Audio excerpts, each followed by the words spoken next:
انتقال رهبریت دینی به دست جاهلا هست. امر معروف شرط نیست آیت بیاری حدیث بیاری. آیا همه عربستان در ما در همه روسیه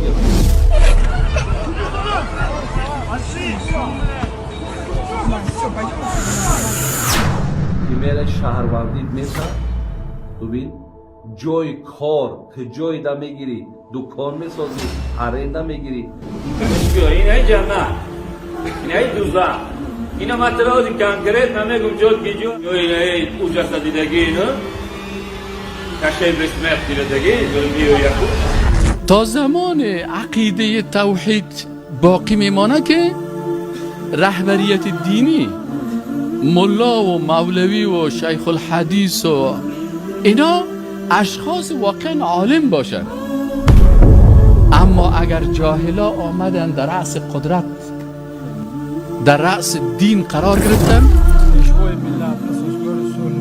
پروردگار همین خدمتی را که جناب عالی سرور ما کرده ایستاد از پروردگار خودت میدونی.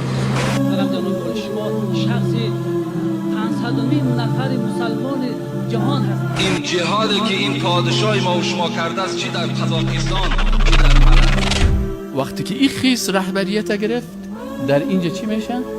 فساد عقیده و مخلوق پرستی شروع میشه.